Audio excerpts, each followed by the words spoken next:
Bonjour, nous nous retrouvons aujourd'hui pour une nouvelle fiche diététique, une nouvelle fiche technique de diététothérapie au sujet de l'aubergine.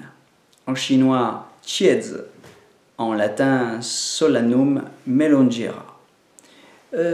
Vous savez sans doute que l'aubergine est un fruit, vous le savez peut-être. Bon, nous la consommons comme un légume et nous avons l'habitude de dire dans nos conversations courantes que l'aubergine est un légume parce que nous la consommons salée, mais vous savez que botaniquement, le fait de consommer un fruit ou un légume sucré ou salé n'a rien à voir avec sa classification scientifique.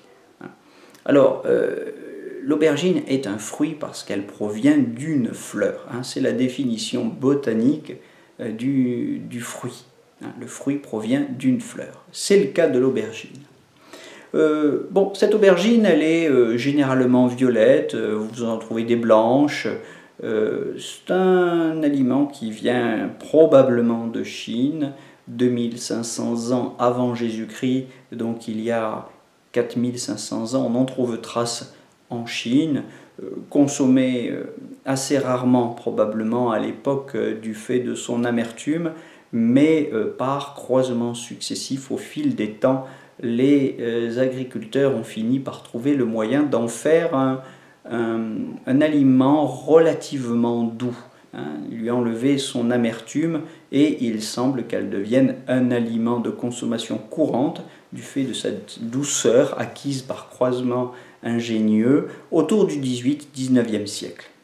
Voilà, donc aujourd'hui on trouve l'aubergine parmi les aliments de la diététothérapie chinoise, classés parmi les aliments de saveur douce, donc elle n'est pas amère, et de nature fraîche. Voilà, l'aubergine est douce et fraîche, et elle a un tropisme rate, estomac, gros intestin.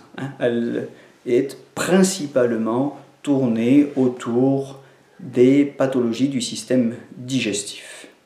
On voit quelquefois qu'elle est aussi orientée vers le foie selon certains manuels, mais retenez que c'est un aliment qui va traiter des pathologies du système digestif en particulier. Alors quel type de pathologie? Eh bien, du fait qu'elle est fraîche, elle a une action de clarification de la chaleur. Elle clarifie la chaleur, elle fait circuler le sang, elle est antalgique, anti-œdémateuse, et on peut retenir aussi qu'elle a une action antiparasitique sur le plan intestinal. Donc on va l'utiliser pour ce qui est de ses indications.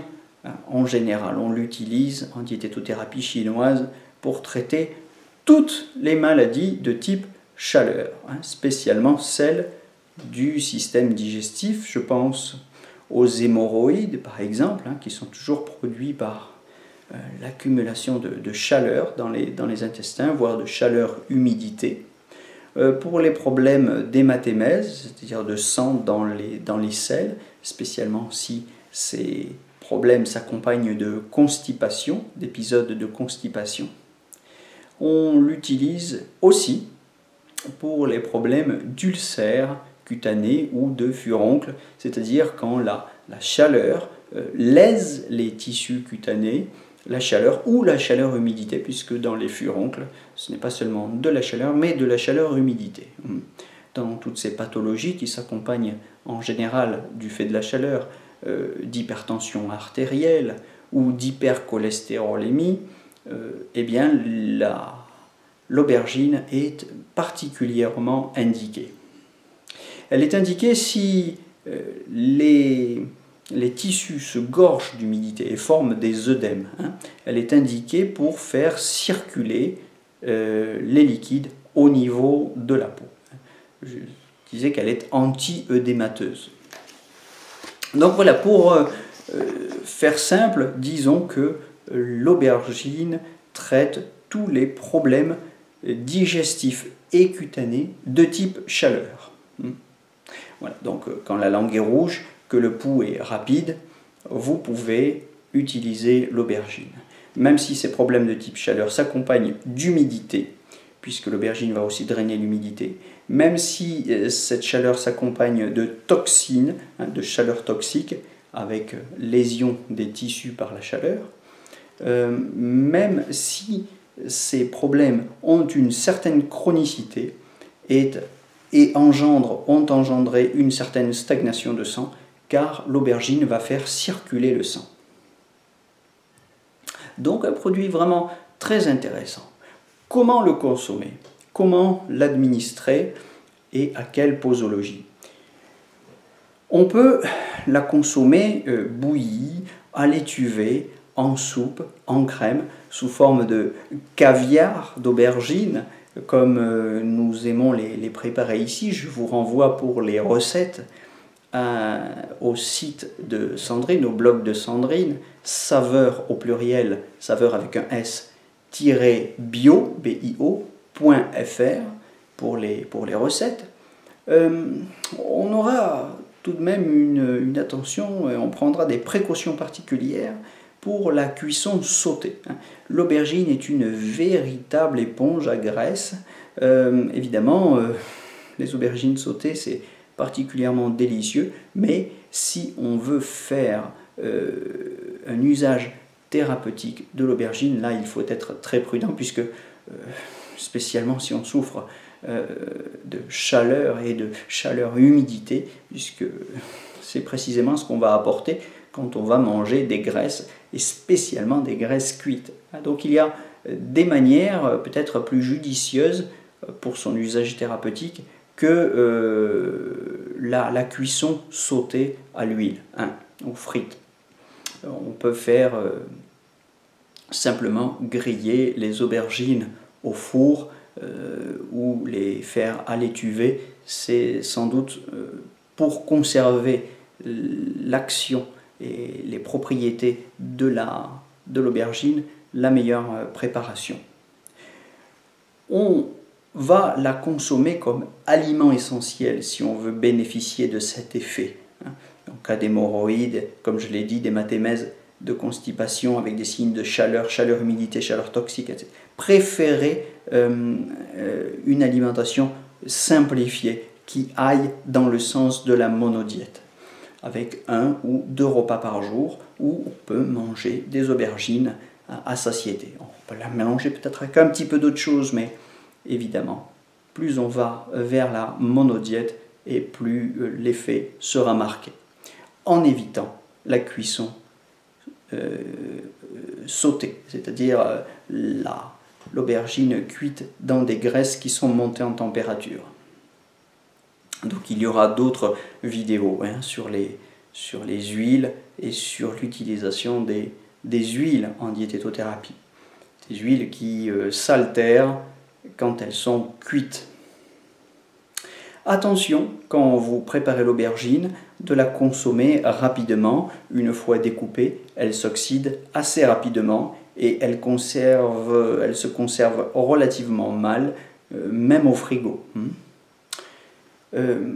Si elle est amère, préférez-la pelée et éventuellement vous pouvez essayer de la détremper, de la laisser dans l'eau quelques heures pour essayer de lui faire perdre un petit peu son amertume.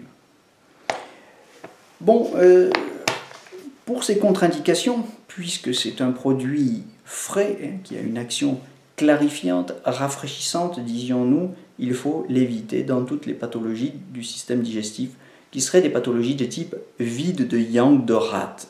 Évidemment, c'est le bon sens, mais encore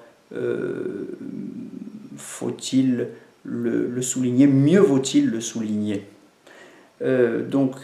Toutes les diarrhées ne sont pas forcément à traiter avec des aubergines, puisqu'on peut avoir aussi des diarrhées de type vide de yang.